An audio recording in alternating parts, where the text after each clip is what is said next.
Resistance is futile. Your life, as it has been, is over. From this time forward, you will service us.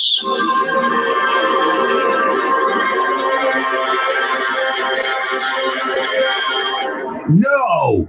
We will not service Washington. Mr. Worf.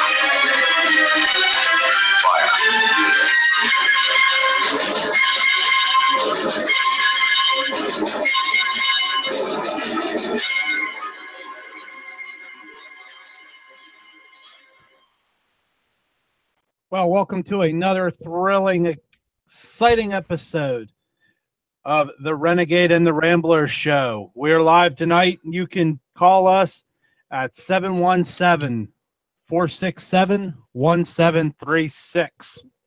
Should you want to actually call us, it's not required. It would be nice, though. So, Jeff, I'm sure you heard about the events of today. Yep.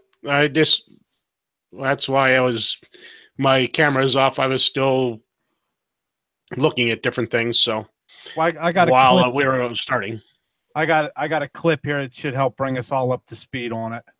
Ted, I just have been told some even more tragic news on top of this already horrendous tragic, that we are being told now that the Pastor Frank Pomeroy, the pastor of First Baptist Church, that his 14-year-old daughter was one of the members in that church service, and she was killed. You know, I get emotional just here on this set.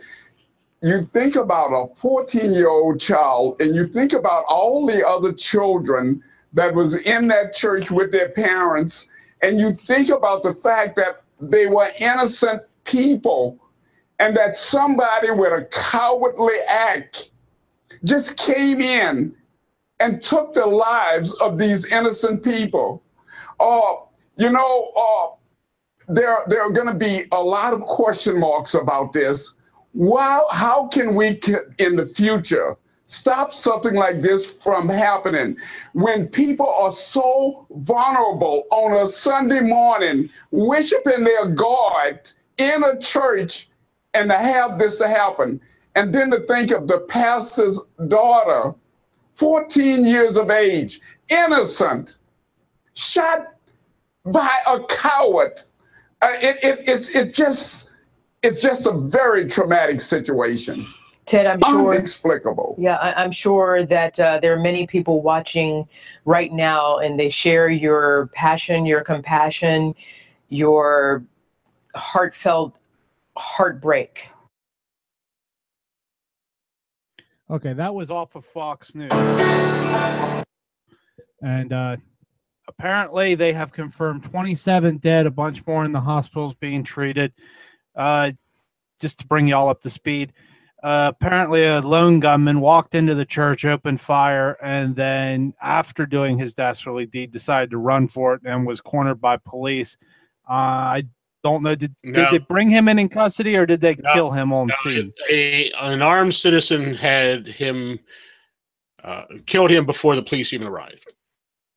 Okay, but he's met his maker now, so. Yeah, he's deceased, but yeah, it wasn't the police. That's one of the stories I have here. Let's see, where did it go? Yeah, one of the articles I had read said he was cornered by deputies. So Yeah, this is from Blue Lives Matter. Let's see here. Here's a hero citizen with a gun engaged a Texas shooter and pursued him until he was killed. Sutherland Springs, Texas, authorities announced at a press conference on Sunday that the Texas church shooter was not taken down by law enforcement as originally reported, but that he was instead stopped by an armed citizen. At the press conference, authorities said the shooter, now identified as Devin Patrick Kelly, it's always interesting. They all have a middle name, and they all have to be by 3 names. Lee Harvey Oswald. It just an interesting thing. Anyway. Parked his car across the street from First Baptist Church. The shooter then approached the church and used his rifle, opened fire on the church from the outside. The shooter went in the church, continued shooting his victim. The community member saw the shooting, grabbed his rifle, engaged Kelly in a gunfight. Kelly dropped his weapon, was forced to flee from the community hero. The armed citizen pursued Kelly until his car went off the road and he was found dead. He must have hit him and he expired in the car. It was not confirmed if Kelly had died from the citizen bullet or killed himself while fleeing. But he's dead. Kelly was dead before law enforcement. He was dead before law enforcement arrived. That's a quote from the story. I have seen posts already from friends of mine that are already calling for churchgoers to be fully armed at every church service, which I don't disagree with at all. And I don't think you do either, Jeff. They liken it to, I believe it was Nehemiah who was building the wall. And the workers had to stay armed the whole time because there was roving bandits and government official. Well, I don't know how much of a government official they were because they were denying the authority of the king at the time. But when he led a group back from Babylon to rebuild the wall of Jerusalem. Are you familiar with that story, Jeff? Yep, I am. Yeah, you're right. They had a trowel in one hand and their sword in the other. Yeah, and they were ready for combat at all times, and they got the wall finished. And there's one friend, honestly, that was just that was a figurative thing. It was, trowel in one hand while they're doing the rock work and a sword in the other. Obviously, if they're doing rock work, they didn't physically have it in their hand, but the metaphor was that it was at hand, so it was close by where they were able to go to war if that needed while they were still building the wall. Right. But yeah, all right, and so I'm sure it won't be long, and we'll have the Democrats and some weak-kneed Republicans out there crying for more gun control. This gentleman, this guy, I'm not going to call him a gentleman. This guy who committed the crime was dishonorably discharged, was court-martialed and dishonorably discharged, and under current federal gun laws, the Gun Control Act, codified at 18 U.S.C. 922G, makes it unlawful for certain categories of persons to ship, transport, receive, or possess firearms or ammunition, to include any person convicted in a court of crime, punishable, a fugitive, unlawful user, addictive, who is adjudicated mentally defective, and you keep going down. Finally, you get down to who has been discharged from the armed forces under dishonorable conditions. Already was a law that prohibited him from owning this gun. Another law will make no difference. It was already prohibited. So the first purpose of this says we need more gun laws. You're an idiot. He was already breaking the law.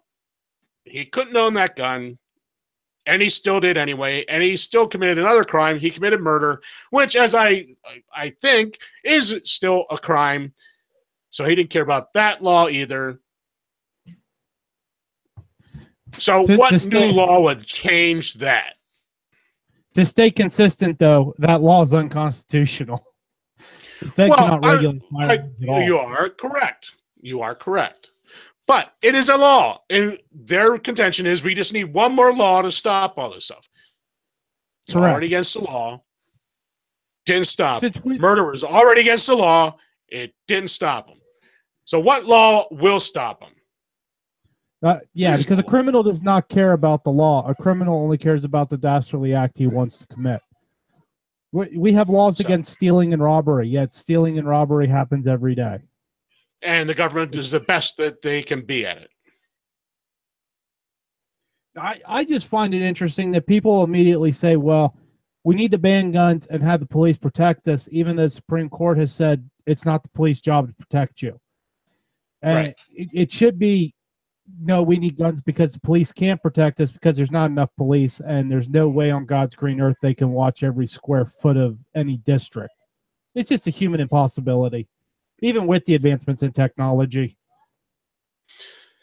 So, yes, we kind of got sidetracked there, but you were talking about people saying that you have friends or family or whoever it was that are saying that people in church should be armed.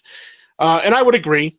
And I really think that perhaps that some of these churches need to consider some sort of armed security as part of their membership.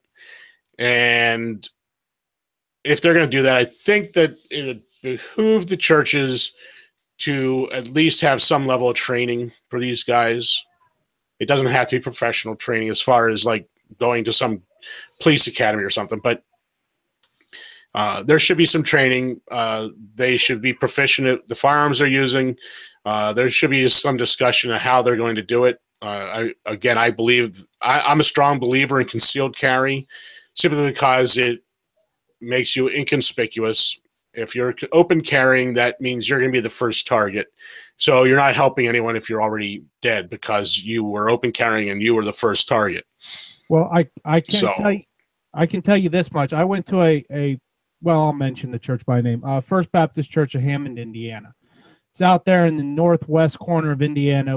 They run buses all the time up into Chicago. They actually have uniformed police and uniformed security that is lawfully allowed to carry and make arrests that patrol that facility. That facility that houses, or it did when I was there, almost 10,000 people on a Sunday morning. So you have to have some sort of armed security if you're going to have that many people, especially if you're bringing. You also have the resources. Most churches don't have that type of resource. Right. And that's the problem. This church in San Antonio looked to be like a church that ran maybe 100 or 200 people. They couldn't have afforded armed security. The insurance alone would have bankrupted them. But they could have had armed citizens in the service that could have protected themselves. Right, and I think you'll find that there was. I think I saw one report where someone inside was returning fire, and that kind of chased him back out the door. And that's where the other armed citizen that met him outside, that eventually, I think, either his bullet or forced the man to kill himself and save us a lot of trouble. The problem I have is with states like South Carolina that say it's illegal for you to have a firearm in the church service because it's a place of peace, like a schoolhouse to them. Yeah, that stopped Dylan Roof from going in there and shooting the church up, right? Yeah. Right. Okay. That law needs change, South Carolina. You're a disgrace to the South for even having that law. But I'm not a Southerner, so I can't literally tell you that because I'm not from South Carolina. My brother's from Georgia. But anyway, that law needs changed, in my humble opinion. At any rate, we do have now some story. We do have some reporting that it was a citizen that shot the man. And again, there was some reporting I saw. And again, everything is just so fluid right now. I've seen a lot of reports, and some of them are just not even going to mention because there's just there's no corroborating it. Now, it's very well corroborated at this point that he was discharged dishonorably from the military, from the Air Force. He was court-martialed. I still have not been able to find any account of what the court-martial was. I've been searching. That's one of the things I was searching for while we were coming up to the show. It's why I didn't jump in here real early. I was pretty late jumping in to our hangout here to start doing the show because I was still searching, trying to find any information on it. At this point, it is not out. It's not been reported by the military. I don't know if they will soon release it. Who knows? They are pretty tight-lipped about anything when it comes to any of these people, because heck, the government hasn't told us a darn thing about the Las Vegas shooter. It's all just so that's why there's all the conspiracy theories out there. There's a bunch of gunmen. I even saw the other day someone's reporting that there was someone in a helicopter going overhead and they were shooting people. That's how ridiculous it's gotten because the government won't release information. The guy's dead. Are they trying to prosecute him? No. Now, if there's some information that might lead to someone else, okay, leave that out. But at least give the people something, or it's just going to continue on. Just like 9/11, you have all the ones saying that the government put bombs in all these places and blew up all these buildings and brought them all down. You know, the interesting thing I have with the Vegas shooting, when they recovered his laptop from the hotel room, they said the hard drive had been removed. Does that sound like a man that is going to commit suicide by cop would take the time to remove the hard drive of his computer and hide it? Well, if he just hit it, he didn't get out of the room. How did it all of a sudden miraculously disappear if it's not there? That's the other point. Okay, so he took the hard drive out. Well, the hard drive should still be in the room then because he death by cop. Or, well, he committed suicide. It wasn't death by cop. So where is the hard drive? That automatically leads everybody to go, well, there's got to be a second party here. Or there's somebody in the government that's intentionally hiding evidence or something. It just leaves way too much open for interpretation. That should have never been released. Well, I mean, because I don't even want to get into all the different theories and all the other stuff that's going on, because it's just, again, and that's where this is going to go. If the government is tight-lipped on this and doesn't release it because they don't want to paint. All right. Suppose it became known that he was part of Antifa. Would the government want to immediately release that, or are they going to sit on that and try to hide it from the public? Probably want to hide it from the public. They're probably going to hide it because they don't want their leftist buddies to be getting any bad press on this. So the problem is, no matter what you get, the government is going to hide the facts of this case, and we're going to be at the same place. And in about a month, we'll be at the same place we are right now. People will be saying, "Well, this and that," and everyone will be going, "Well, he's a crazy nut. It must be Alex Jones telling him to say that crap." Yeah, one side will say it's Alex Jones, and the other side will say it's a CIA attempt for who knows what reasons. It's just there's no making any rhyme or reason out of it anymore. Now, that's one of the problems we have today because of our government and all the secrecy. Having given them the ability to keep secrets, to spy on us, I mean, we can just the secret courts, the NSA wiretapping us, recording everything we text, everything we say on our cell phones. By creating this government, we have created a situation where we are no longer free. They control everything that we hear, everything we say, or record everything we say. We are not a free and sovereign people. We are subjects today.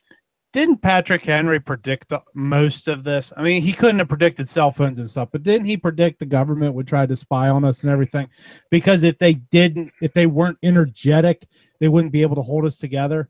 And he also told Madison that they could never be energetic enough to hold us together, that eventually this would all come apart, whether they wanted it to or not. Yes. I know I'm paraphrasing, yes. But yeah. That was one of the big things that in the ratification debates, yes. In his one speech, he said that your government will not have enough energy to. And what government was he talking about? He was talking about your government, your country's government, and that in his case, that was the country of Virginia. He said it wouldn't have the energy to withstand this new consolidated government, and that's what he called it. He called it a consolidated government. Others called it a general government, and that was the supposed intention of the Constitution to make a general government to act as a agent for the states, but Henry rightly called it a consolidated government. And that's what it turns out to be. We have a consolidated government today. The great consolidation. Well, this is the Renegade and the Rambler show only on the Renegade Rambler Radio Network.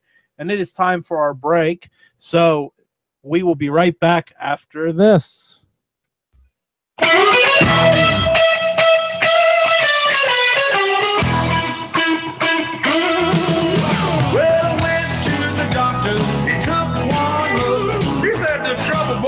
Now this ain't in my book.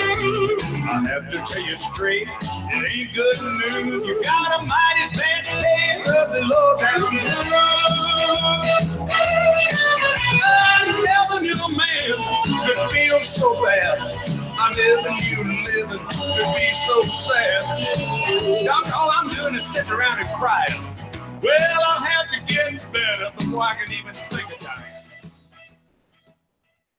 For the last time, I'm pretty sure what's killing the crops is this Brondo stuff. But Brondo's got what plants crave. It's got electrolytes. So wait a minute. What you're saying is that you want us to put water on the crops? Yes. Water? Like out the toilet? Well, I mean, it doesn't have to be out of the toilet, but yeah, that's the idea. But Brondo's got what plants crave. It's got electrolytes. Okay, look. The plants aren't growing. So I'm pretty sure that the Brondo's not working. Now, I'm no botanist, but I do know that if you put water on plants, they grow. Oh, well, I've never seen no plants grow out of no toilet. Hey, that's good. You sure you ain't the smartest guy in the world? Yeah. Okay, look, you want to solve this problem. I want to get my pardon, so why don't we just try it, okay? And not worry about what plants crave. Brondo's got what plants crave. Yeah, it's got electrolytes. What are electrolytes? Do you even know? It's what they use to make Brondo. Yeah, but why do they use them to make Brondo? Because Brondo's got electrolytes. Renegade Ramblers Radio Network. 18th century ideas for 21st century thinkers.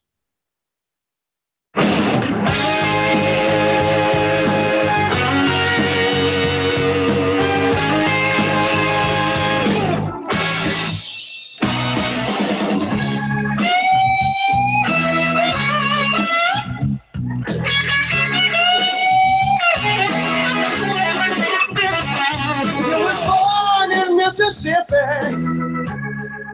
1924.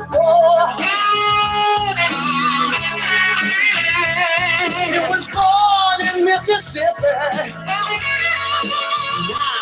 1924. Left his home with no money. Well, welcome back to the Renegade and the Rambler show only on the Renegade Rambler Radio Network.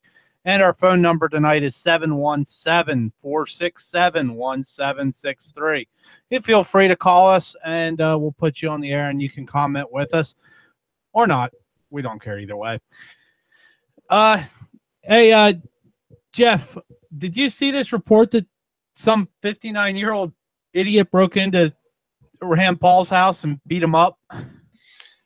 Yeah, I saw that. It was his next door neighbor, from what I understand, and I don't have the article, but it was a next door neighbor, and there was an ongoing feud between the two. And evidently, Rand Paul, the story I read is that he was out on his mower mowing, riding around his yard mowing, and the guy came and assaulted him while he was on the mower. So I don't know. At any rate, the guy's arrested. He faces a class 4 misdemeanor, which is up to a year in jail. And I mean, evidently, Rand Paul went to the hospital, but everything was fine. He wasn't injured.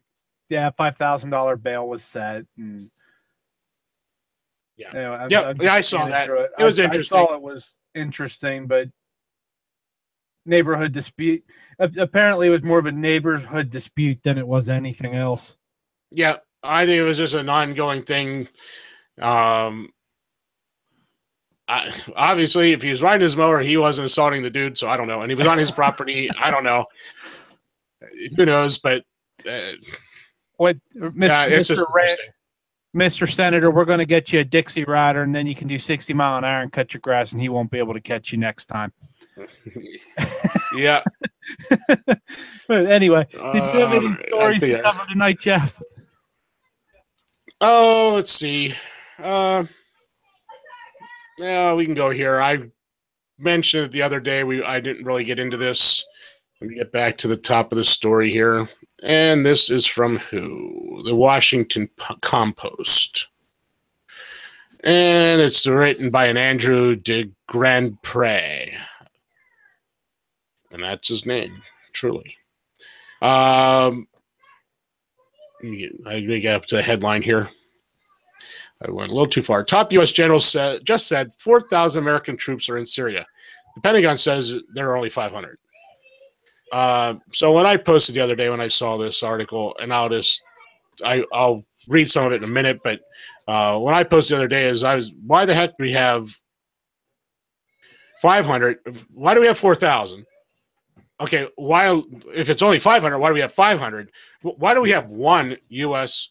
military person in Syria, which we have no declaration of war with? Matter of fact, we have no declaration of war with Iraq, any of those countries there now. Why do we have troops there waging war?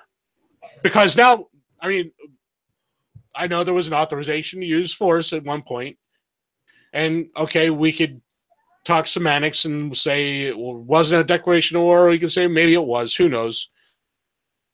But that was to get Saddam and stuff. Now they have their own new government. They're a new country.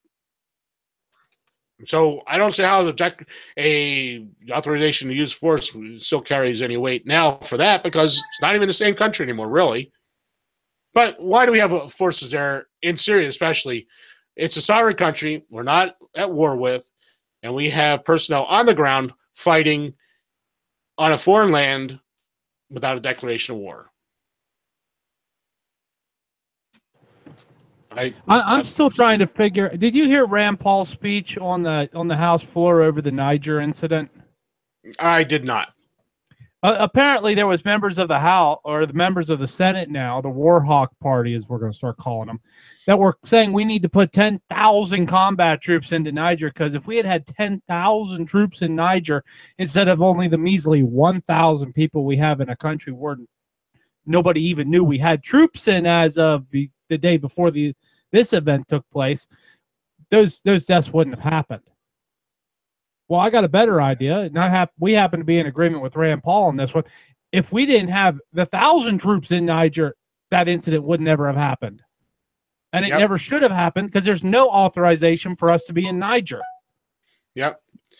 So anyway, a senior U.S. military commander said Tuesday that 4,000 American troops are on the ground in Syria, a figure far greater than the 503 personnel the Trump administration says are deployed there. Army Major General James B. Jarrett, who heads the U.S.-led Special Operations Task Force targeting the Islamic State in Syria and Iraq, offered the surprising figure while briefing Pentagon-based reporters via satellite from Baghdad. When asked to confirm the 4,000 figure, Jarrett appeared caught off guard. He then apologized and said the number is about 500. Eric Pehana, a Pentagon spokesman, facilitating the briefing, interjected moments later, insisting the number is only 503. The general misspoke, Pehana said. Told Washington Post after the briefing. I don't know what 4,000 refers to. That's nowhere near the accurate number. All right, 500, 4,000, it doesn't matter. We are not in a state of war. If we have not in a declared war, why are our troops fighting there? Period. Now I know there'll be someone out there. We got to kill them there, because we don't kill them here. Well,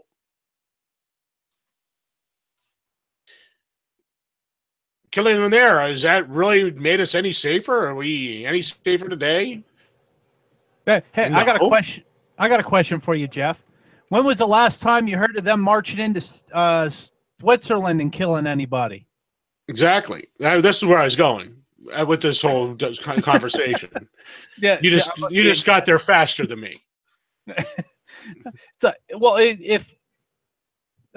we have to go there or they'll come here, then why aren't they just blowing Switzerland up left and right? Because Switzerland goes nowhere. and does nothing. And that's Suzanne and I discussed a little bit the other day. We talked about Switzerland. It came up in one of the posts. Someone asked, "Well, if you don't like it so much, then why don't you suggest a solution?" And so we immediately said, "Well, here, how about Switzerland? Look at Switzerland. It's a small little country, not very big, has like 26 cantons, which are similar to our states, but again, they're much smaller. Some of their the cantons run everything. They have a federal government, and they have representatives from all the cantons, but they do next to nothing. And in reality, when the Federalists sold us this big bill of goods called the Constitution, this is basically what they said. And honestly, the Swiss, they looked at our federal system, and what's awesome about it is we were sold something and we got it in theory. The Swiss got it in reality. That's the cool thing. We got the theory, they got the reality. Because they got what was sold to us. They took what they saw we were going to do, and they made it work. We screwed the whole thing up, and we don't have anything near it. There's one thing that Americans do well. We can take a perfectly good governmental system and screw it up. We are really good at that. We are great at the theory. We are horrible at the execution. Yep. So, I mean, if you want to know what the solution is, look at this. Look at Switzerland, because they did what we were supposed to do. We didn't do it. They did. Because, and okay, well, you can go there. I mean, there was an article, and I don't have it in front of me. Maybe I need to print it out, talking about Hamilton and how he lied, and that's why we're where we're at. And again, I don't know Hamilton. I wasn't there. I can't attribute stuff to him that I don't know. But just looking at the system we got, he and Madison sold it, overbuilt it, and underdelivered. Now, was it intentional to get what they actually wanted? Perhaps it was. But in fact, did we get what they wanted, which was a national government? Yes. With veto power. Veto over the states. The states can't do anything. They're just mere subsets of the national government.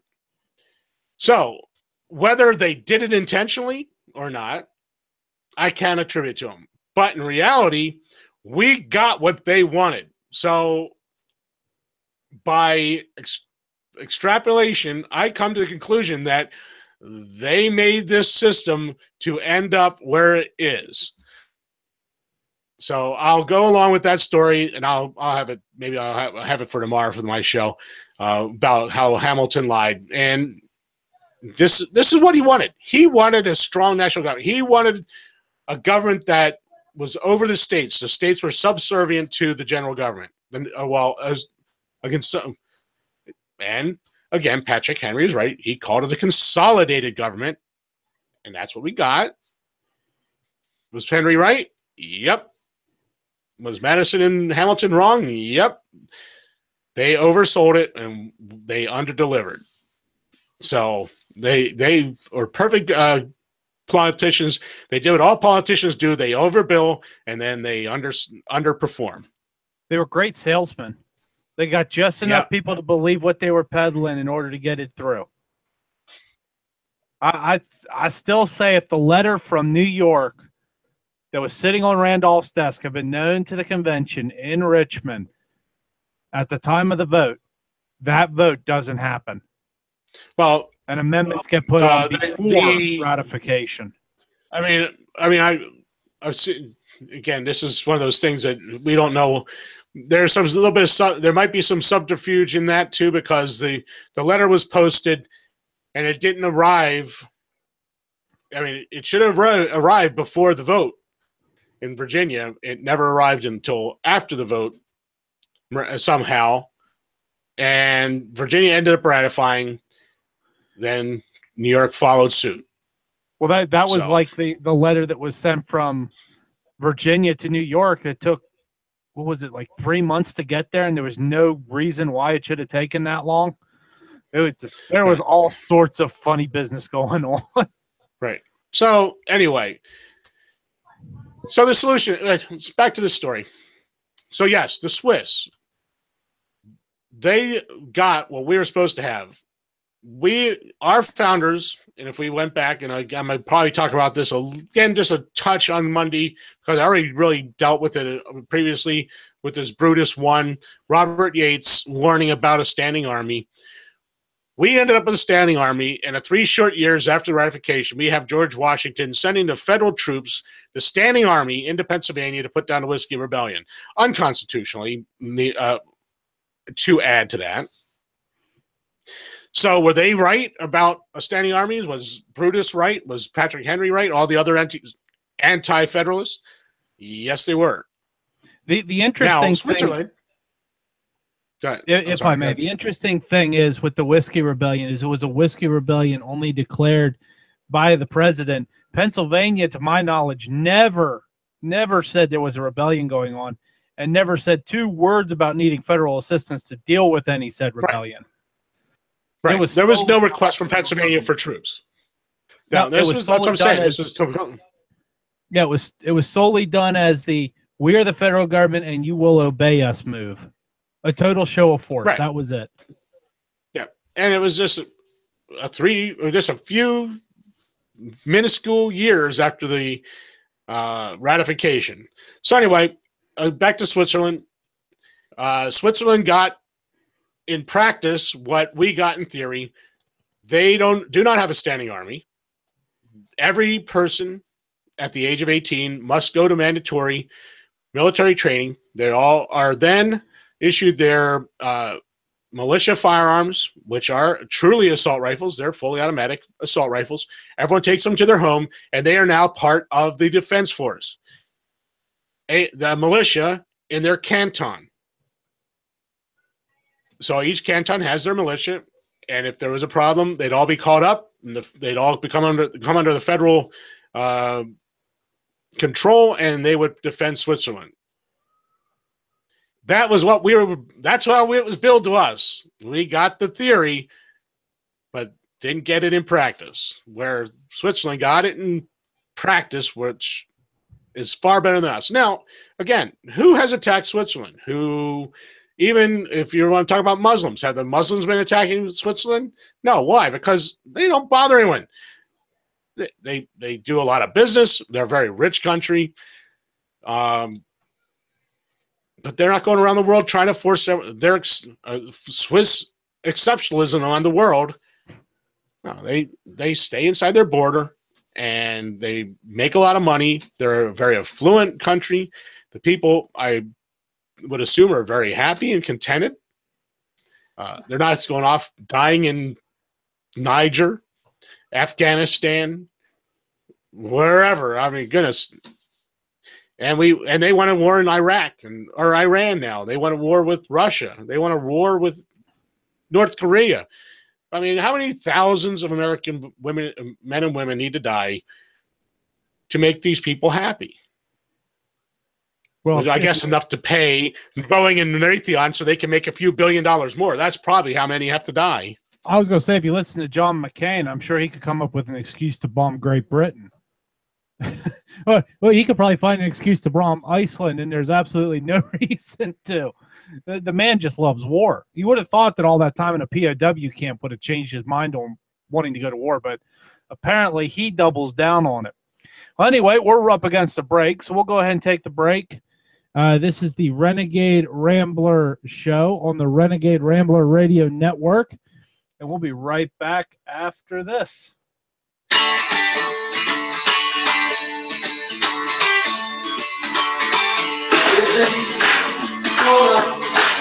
I just can't handle it.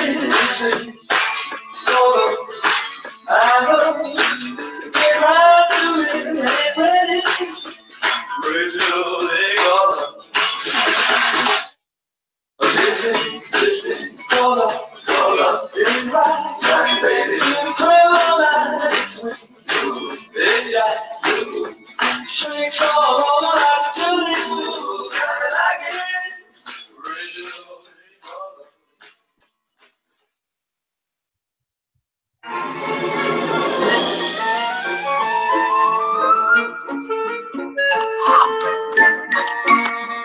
What you doing, Gray? Reading history, Pinky. Oh, I love doing that, but I always forget to buff the chrome.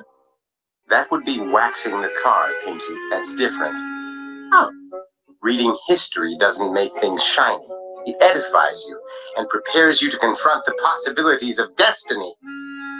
Did you know that every time your mouth moves, strange sounds come out? I'll explain this so that even you can understand. We like to explain things here at Renegade Ramblers Radio so even the ruling elite can understand it. Renegade thinking is always outside of the box.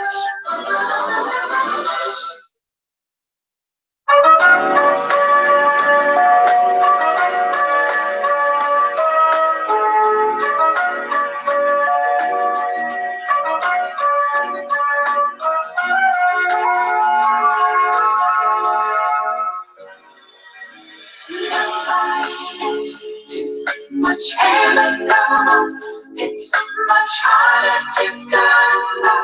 I'm waiting in line. Nobody gets too much love anymore. It's as high as a mountain and harder to climb. Ooh, you and me, girl, got a lot of love in store. Well, welcome back to the Renegade and the Rambler show. This is the Renegade Rambler Radio Network, and this is your November 5th edition, 2017. And I think it's been a year now, Jeff, that we've been doing these little shows here. Yeah, it was sometime in November, I think we did our first one. Might have been the very beginning of December, but it was right around this time of year. I don't quite remember. Actually, I don't remember the date. And honestly, I would not want to listen to that first show. Oh, that was a wonderful show. We had a bunch of guest hosts on that one. And we were all over the place, too. Yeah. Well, it's amazing where we've come in a year. We've definitely improved a bunch. We have some more improving to do, but we definitely are way better than we were then. We're not amateurs now, but we're not quite professional. So I guess we're semi-professional now. Yeah, we're in the semi-pros. We're probably in the single A league now. We're deep in the farm league system over here. Yeah. I'm trying to see what time this was. All right, doesn't matter. All right, so I guess that's enough for Syria. We don't need anything more on that. I thought this was interesting the other day. I saw this one. The DNC. You gotta love the DNC. They're always good for a laugh. Fox News. I'm not even gonna try. Never mind this name. It's on Fox News. If you want to find it, just look this up, and you can try to pronounce this writer's name. Barnini Chakraborty, something like that. That's close. DNC. White men shouldn't apply for tech jobs. White men need not apply. That's the message from Democrat National Committee Data Services Manager, currently on the hunt to fill multiple vacancies in the tech department. The political organization, which routinely makes grand statements about inclusion, recently sent an email to its employees looking to recruit people for 8 open slots, including IT system administrator, product manager, and chief security officer. Through the October 30 email says the DNC is looking for a staff of diverse voices and life experiences. It apparently doesn't mean white men.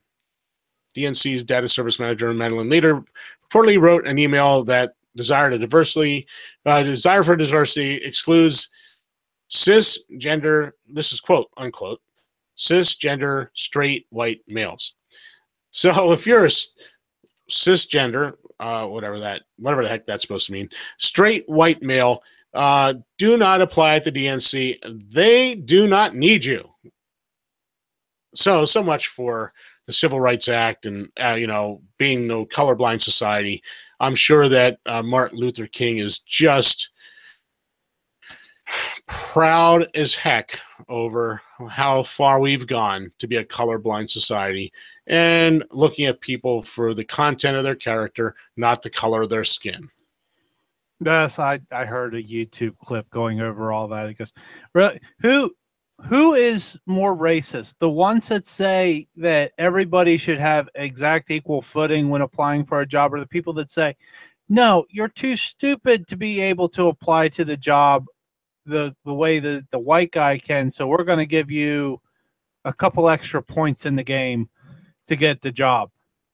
I mean, at least the Republicans don't tend to say that, though I'm sure there's plenty of them that think that. Wait, we have Democrat full flavor beer and Democrat light beer over here, so maybe I'm a little jaded because I'm in the Northeast, but I think I got a pretty accurate view of that.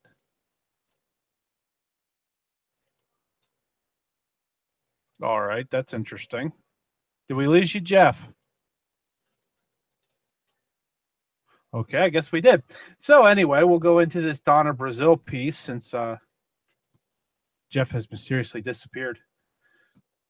You don't get vacation in the middle of a show. But anyway, shocking Donna Brazil expose drives Hillary camp into chaos, may throw crucial Virginia governor's race to the GOP. You just can't make this stuff up anymore. I think Donna Brazil's just a little upset that she didn't get her ambassadorship or whatever she had to deal with. But anyway, it says, Donna Brazil's scathing review of Hillary Clinton's failed 2016 presidential campaign sent more shockwaves this weekend through the Democrat Party, with members eager to bury the Clinton era ahead of Tuesday's key Virginia governor's race and other upcoming elections. The interesting thing with the Democrat Party, I saw a meme of this and it was just hilarious. It said, we taught Bernie Sanders socialism.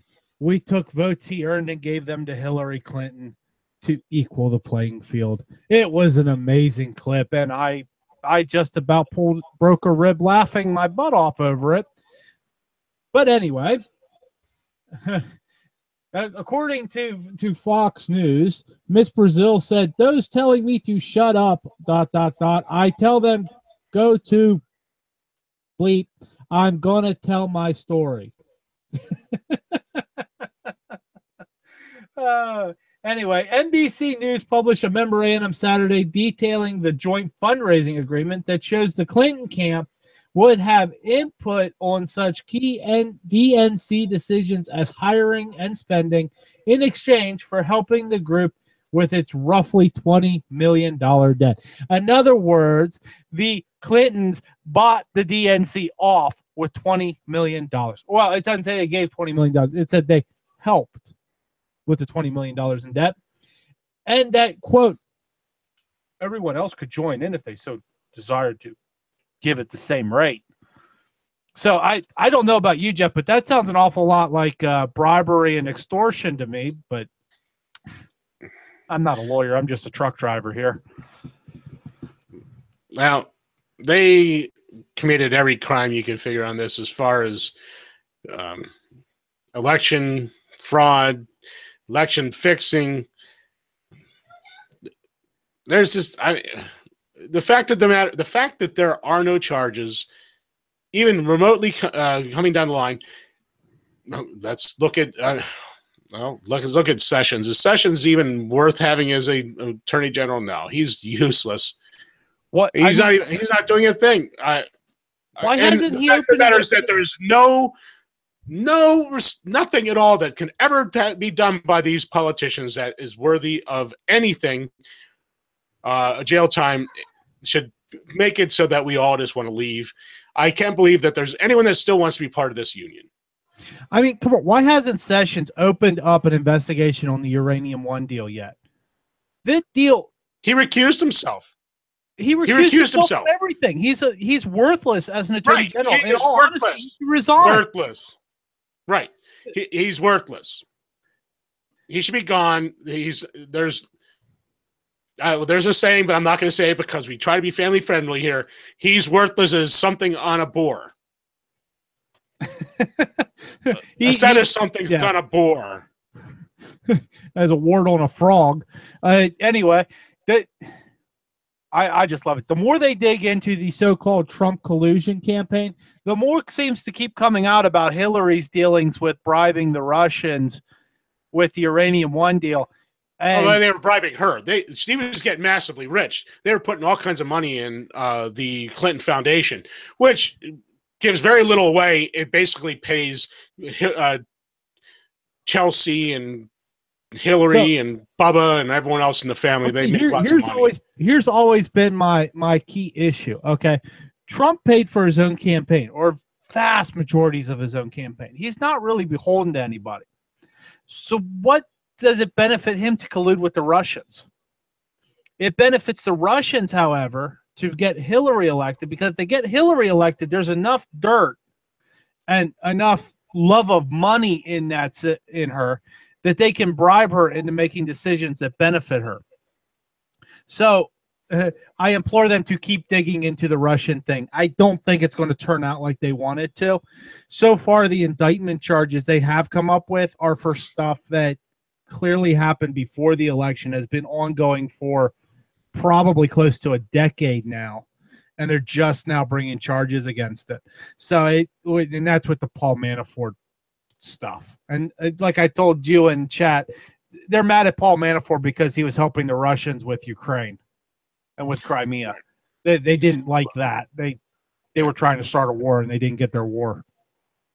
So just like in everything else, the media is fomenting all this discontent on the left. Yesterday was supposed to be this huge day for Antifa. They were going to have a new revolution starting yesterday, and they were going to force Trump and Pence out of office. Yeah, it didn't mount to anything. I wasn't expecting anything. I truly did not expect anything. But that being said, there was a threat made, so I took the threat at face value. I was prepared, though, truth be known, I'm always prepared because I don't ever go unprepared. Let's just leave it at that. The fact of the matter is, it's the media and their government friends are fomenting this discontent, this divide in the populace. They are exacerbating this divide in the populace, and they are going to get more and more violence. They're going to cause more and more violence. I think in the coming days, we may find out some things about this shooter. I think we'll find, again, I think you and Suzanne and a few others have said something about medication. I think we'll find that this guy was on some sort of medication. We're going to find out why he was dishonorably discharged. But the fact of the matter is, we have a system now where the media and their accomplices in government are fomenting discontent, fomenting anger and hatred, and causing the violence we're seeing today. And it's only going to get worse as nothing is done to bring these people to justice. They're committing crimes and they're walking away because they are in control of the powers, the levers of power. I still think that we need to bring back the mental health hospitals.